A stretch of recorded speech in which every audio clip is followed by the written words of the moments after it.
Almost 50 years ago, audiences first saw the iconic surf movie, The Endless Summer. It follows daredevils around the world in search of the perfect wave. That documentary is credited with launching the surf culture in California. In August, the Smithsonian will honor The Endless Summer with a special exhibit.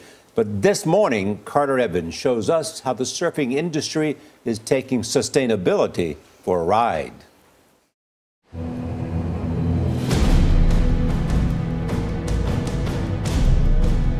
It's a sport often described as spiritual, about as close as you can get to being in sync with Mother Nature. When I'm in the ocean, I feel alive. That's something that resonates so deep within my soul that literally lights me up. So it may come as a surprise that the tools of the trade are actually toxic to the environment. Wetsuits and surfboards have been made with harmful petroleum-based products for more than 50 years. There was no alternative. This is what the surfboards were being constructed out of. You're either going to ride one of them or you're not. Greg Long is one of the best big wave surfers in the world. He paddles into swells 6 stories high. In 2014, he won Billabong's Ride of the Year.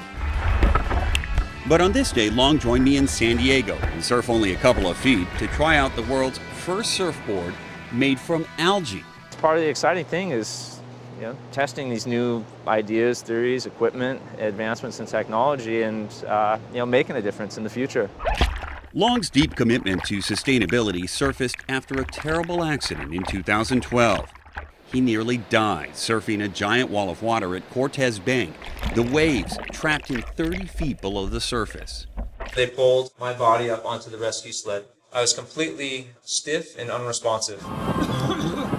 Since that incident where you pretty much drowned, you have kind of a new purpose in life now. I definitely see that as being a true gift. That significant event forced me to look at my life. What is it that you really accomplished while you were here? Platform that I'd established myself within the surfing community felt like I could have contributed, a lot more. So Long teamed up with a nonprofit called Sustainable Surf, urging lovers of the deep blue to go green. It's the brainchild of Kevin Wilden, a scientist concerned with climate change, and social entrepreneur Michael Stewart. Our epiphany was, hey, what if we actually use surfing and surf culture, beach culture, to sell the idea of sustainability and a sustainable lifestyle that would actually do some good? They worked with manufacturers to find ways to replace toxins like polyurethane and polyester resin. It's not rocket science, it's kind of regular science, right? This bubbling liquid is where the science meets the surf, an algae growing lab at the University of California in San Diego. There's more algae in here than there are people on the planet. Professor Steve Mayfield created the world's first algae-based surfboard, which uses algae oil to replace damaging chemicals. Like me, he's a surfer. Not only are surfboards sustainable and biodegradable, I believe they're going to have a soul. And I think they're going to respond different. I'm convinced of that. Long says eco-friendly boards performed just as good or better than traditional surfboards and only cost a few dollars more. It's hard to believe it's made from a plant. It's hard to believe, right? But it's more than just boards. From the sand to the sea, Sustainable Surf is an agent for change.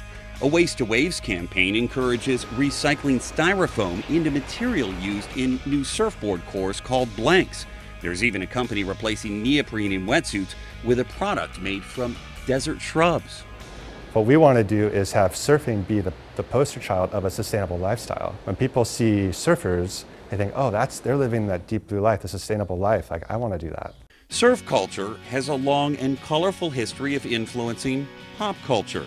Today's ocean activists are hoping they'll inspire the next generation to cherish and protect the coastal environment. And with surf legends like Long on board, the industry is paddling in the right direction. How long will it be before we see you surfing an eco board at a place like Mavericks? I think that by the time this next winter comes around, I'll definitely have 1 or 2 of them to go out there and have a go in the giant stuff. For CBS This Morning, Carter Evans, San Diego. That's terrific. Either of you guys surf? I do. You do? But yes. In a wetsuit? No, in places like, I grew up in part in Virginia Beach during the summer. Oh, wow. And I would surf there growing That's up. cool, Charlie. You were just being polite when you looked at me, because the answer is no. But thank you for including me.